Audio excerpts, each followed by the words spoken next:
Hi, it's Jeff. And Denise from Mousesteps.com. And this is episode number 530 of Mousesteps Weekly. Sponsored by MEI Travel and Mouse Fan Travel. Today there was an announcement, and I'm sure everybody has heard about it, that the free dining offer has returned for Walt Disney World. And it's for select dates next summer 2025. There's like a couple of months in there that are available. So head to MEI and Mouse Fan Travel and check them out if you're looking to book. It doesn't have to be the free, dining package, but Summer anything. of Dining. Summer of Dining, yes. I like that. So today we're going to be talking all about a number of things, including Disney's Jollywood Nights. We're going to kind of wrap up the holidays for the year. And here we are. We attended the very last Disney Jollywood Nights. We also attended the first Disney Jollywood Nights, and we never did have a full show on that. So we'll kind of wrap up our thoughts on Jollywood Nights this year. I enjoyed the Disney Jollywood Nights this year, and obviously we'll talk about that at the end. But here we are we met different characters this time, and some the same. But we stopped to meet Phineas and Ferb.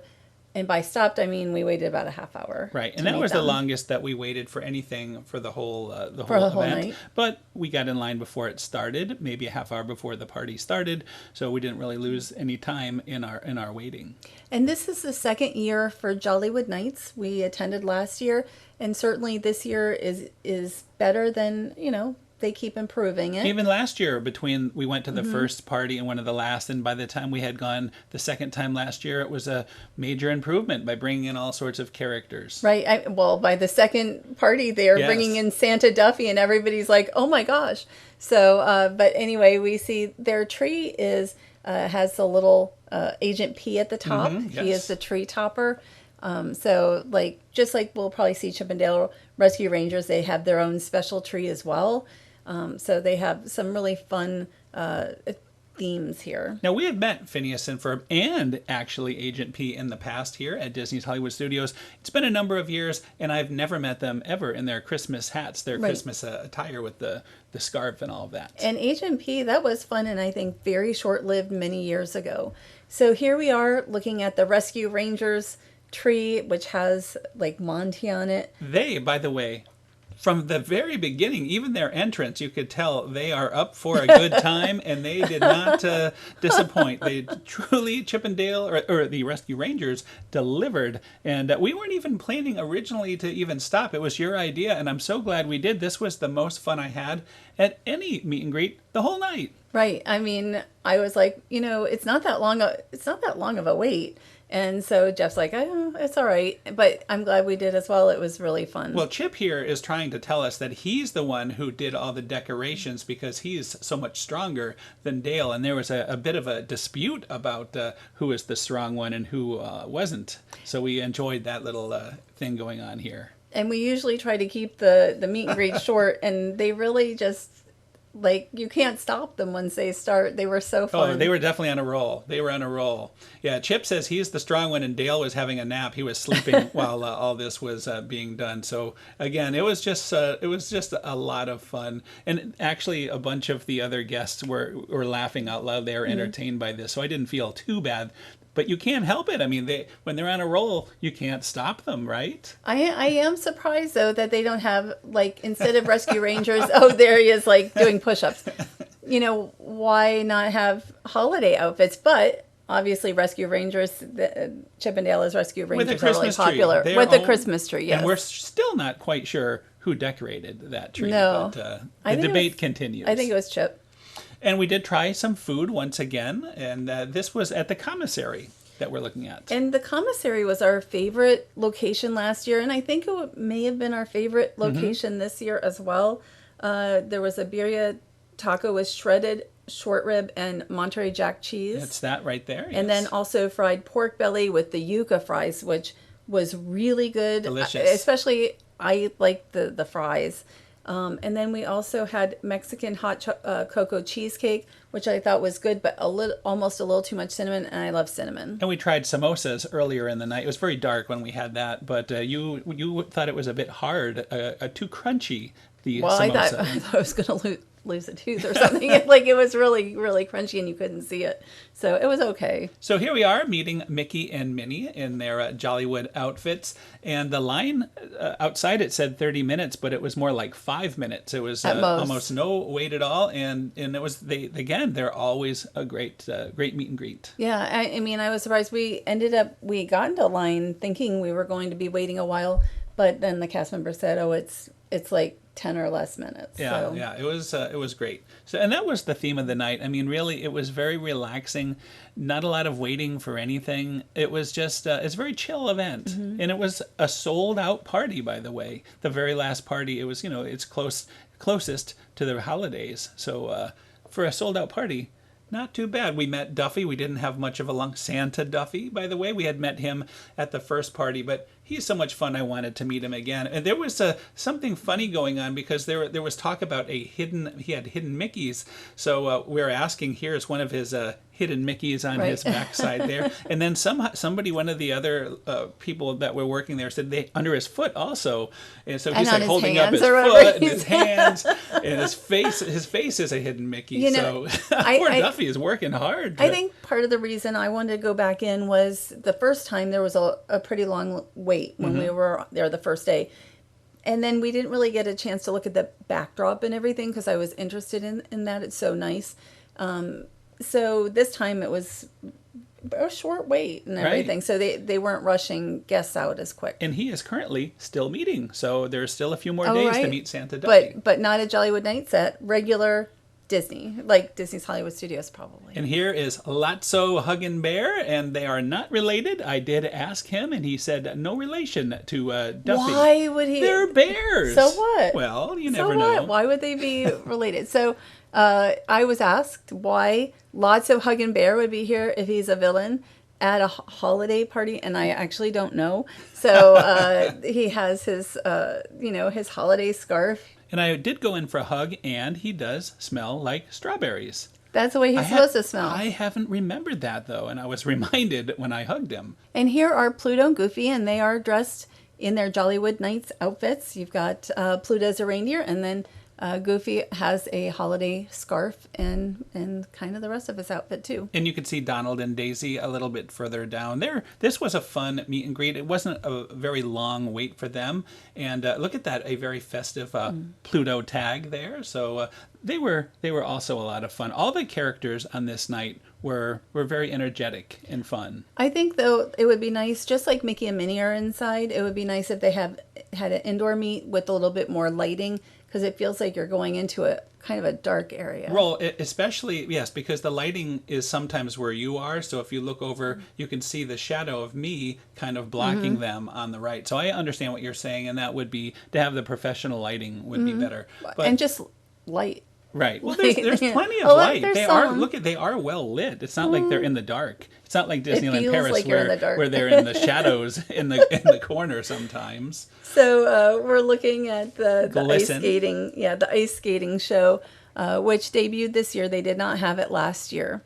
Yeah, this is new, and when we saw it last time, we were in a section that was very, very extreme to the side. So looking at it straight on with all the projections behind it, it's actually much better this way. I do think this is a show that needs to be seen looking straight into it. I do feel like the skating rink is a little small for the number of skaters there. It feels like they can't do all of the things that they probably can do. Right. And that's one thing, but I love the theme song and the enthusiasm. They're really fun. And we're taking a quick look at a Santa dinosaur Gertie cookie, which we did have, and it was delicious. It was not bad.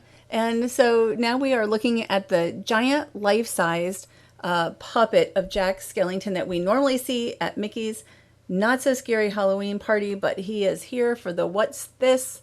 The Nightmare Before Christmas sing-along show. Yeah, this is one of the two shows. Both of the shows are a must-see if you're going to attend Jollywood. It's a great show. And also, we're looking at the Hollywood show. Disney's Holidays in Hollywood, which we really enjoy. We watched this twice this year. Yes. We also watched it twice last year. It's just such a festive show.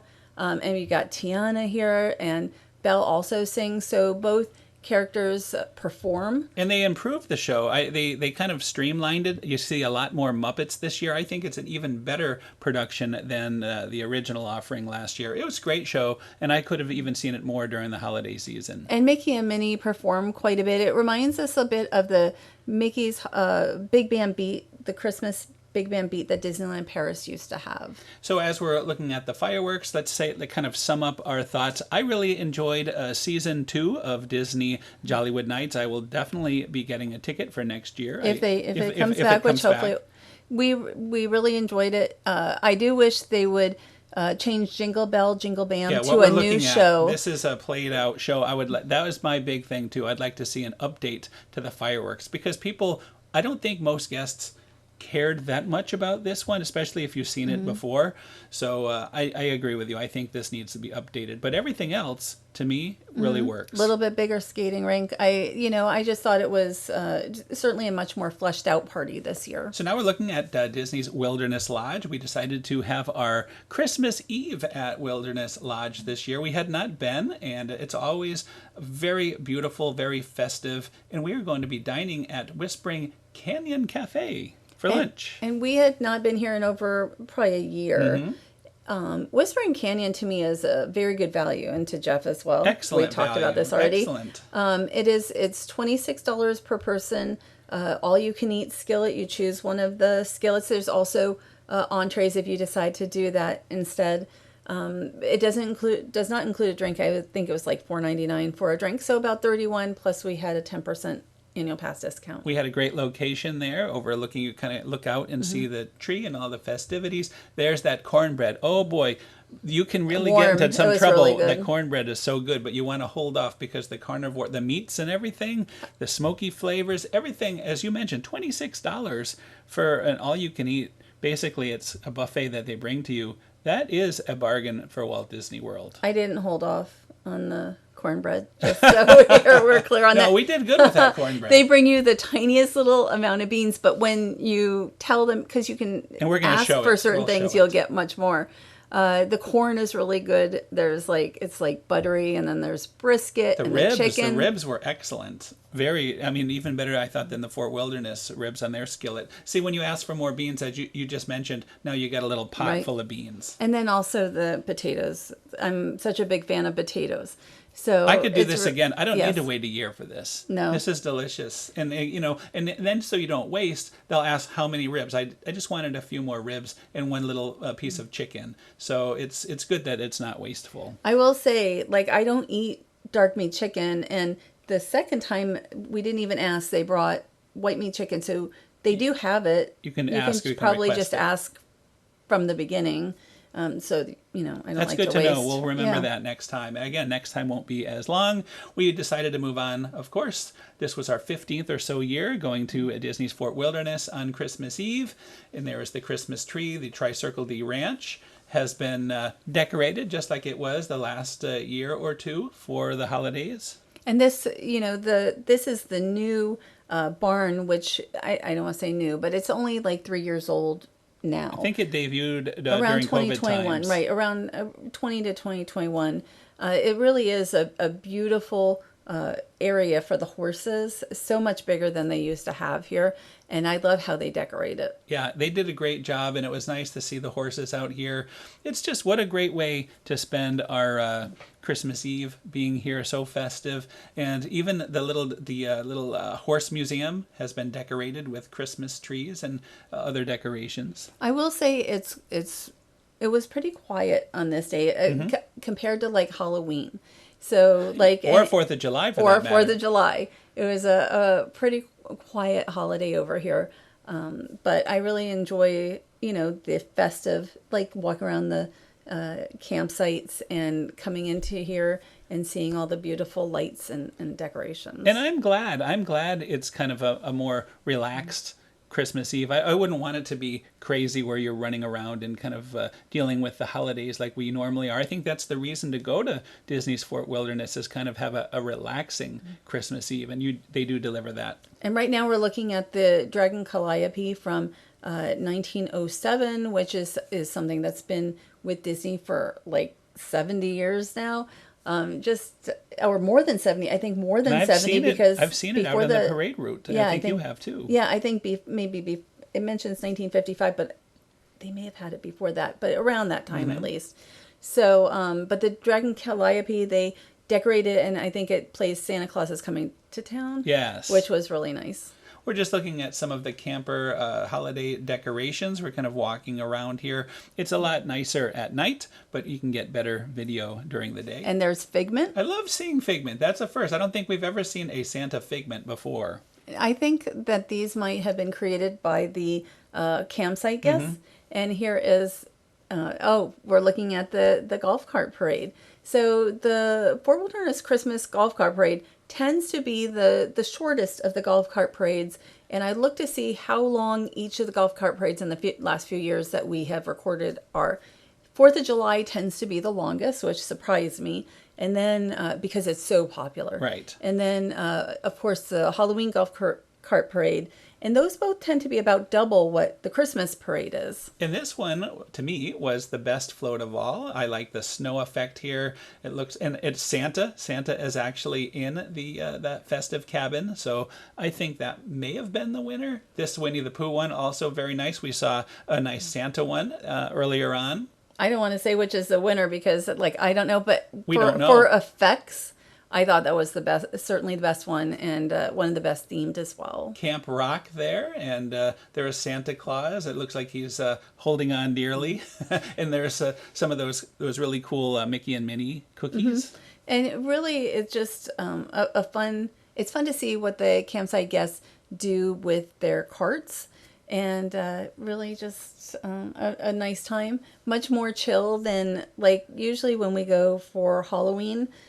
For years, it's been so busy. You could barely find a place. Right. Everything fills up hours before the parade, but kind of like going back in time for the Christmas golf cart parade, you can just show up right before parade time and get a great spot. It looks like Frosty's got a beer there. Yeah, Frosty's chilling. Everybody's relaxing. They had a little kind of after parade get together. They did this last year, and there is a bunch of the golf carts. Those are, I guess, the top 5. Those would be the top golf carts. Santa's one down there. And guests voted on the golf carts, and so that's how they determine the winner. Right, but we don't know who the winner was. I don't know, but so it'll be interesting. Maybe we'll find out. One of our viewers can maybe let us know. We've had that happen before. And there's that camper, and it's actually a brand new camper, but it has a wrap over it to make it look like it's rusty and old. We've seen that every year for a number of years. Oh, and it's the tree lighting, and you're going to have some guests come, and they're going to pull the switch and light the tree for the night. So that's very nice. And Santa himself will be making an appearance.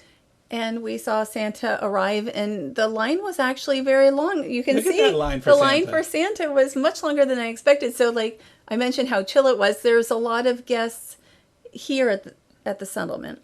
So that was Christmas at Fort Wilderness. It was great. I'm glad we did it again and look at Disney Jollywood Nights. And that's it for the year. This is our last show. Tomorrow is a New Year's Eve, and it's almost 2025. Lots of excitement coming up for 2025. We've already talked about the summer of dining, so there'll be a lot more coming up, that's for sure, this year. Well, I'm looking forward to the Epcot International Festival of the Arts, which will be starting in a few weeks.